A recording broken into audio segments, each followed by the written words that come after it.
ये चिराग जी, लालू यादव ने कल कहा है कि अगस्त में मोदी सरकार गिर जाएगी और कार्यकर्ताओं से अपील किया है कि वो तैयारी रहने की। 5 साल में तो उनके कार्यकर्ता तैयारी कर नहीं पाए थे।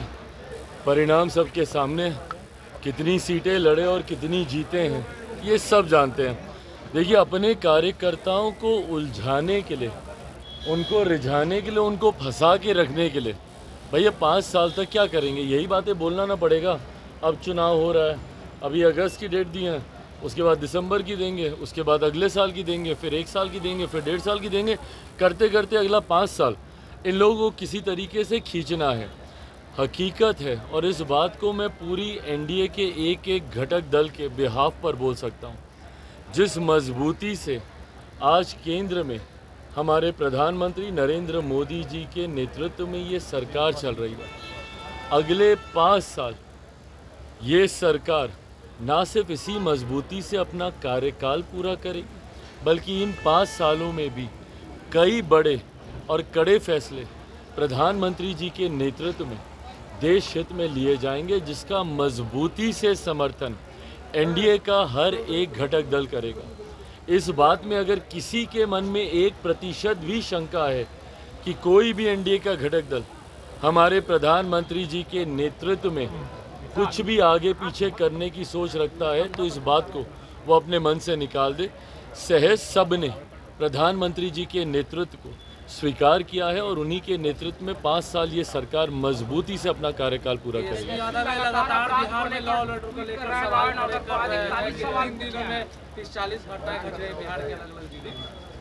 देखिए, मैं इस बात को सफाई इस बात से कतई नहीं दूंगा कि जब इनकी सरकार थी तो क्या होता था। बिहार में 90 का दशक जंगल राज के वजह से जाना इसीलिए लोगों के सरकार में क्या होता था। दिक्कत यह है ना कि विपक्ष में जाते ही ठीक है, आप निभाइए भाई, विपक्ष की भूमिका आप निभाइए, पर सकारात्मक विपक्ष की भूमिका होनी चाहिए।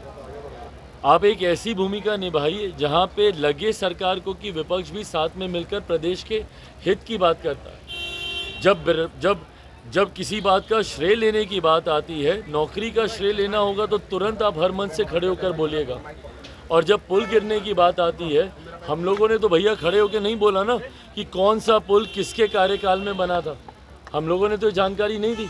ऐसा तो नहीं है कि भाई अभी जो 6 महीने पहले जो एनडीए की सरकार बनी है उसी में ही सारे पुलों का निर्माण हुआ। हम तो इस बात को सहज स्वीकार भी करते कि हमारी सरकार है भैया, जिम्मेदारी है हम लोग की। पर ऐसे में जब आप उंगली उठाते हैं तो आप ये भी तो देखिए कि आपके कार्यकाल में क्या होता था।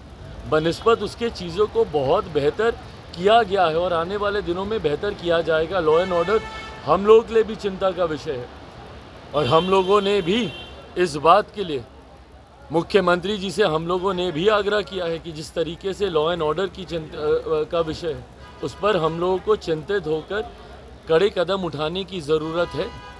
पुल गिरे उसको भी लेकर हम सब चिंतित हैं कि गुणवत्ता के साथ कभी किसी तरीके का कोई समझौता बर्दाश्त नहीं किया जाएगा। पर विपक्ष की भी जिम्मेदारी बनती है कि ऐसे में सकारात्मक भूमिका निभाए। राहुल गांधी ने वो आरोप लगाए थे कि रक्षा मंत्री पर कि अग्निवीर के शहीदों को मुआवजा उस पर सेना के जवानों ने भी जवाब दिया है, ट्वीट किया कि नहीं उनको पैसा नहीं। भाई ये गलत तथ्यात्मक पटल पर आप रखिएगा।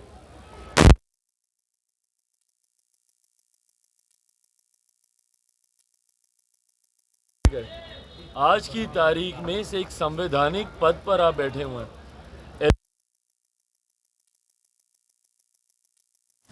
और उसको गंभीरता से लिए जाना ज़रूरी है। उस दिन एलओपी के तौर पर जो उनका पहला संबोधन था उसमें तमाम गलत तथ्यात्मक जानकारियां उन्होंने सदन के पटल पर रखने का उन्होंने काम किया। जिस तरीके से व्यक्तिगत टिप्पणी एक एलओपी होने के नाते उन्होंने प्रधानमंत्री जी पर की, उन्होंने चेयर पर की, और जिस तरीके से अलग अलग धर्म में आस्था रखने वाले लोग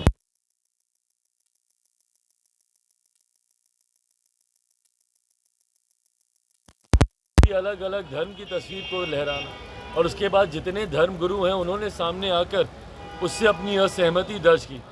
उसी क्रम में उन्होंने तमाम ये गलत तथ्यात्मक जानकारी रखी। जब उन्होंने अग्निवीर का जिक्र किया उसी वक्त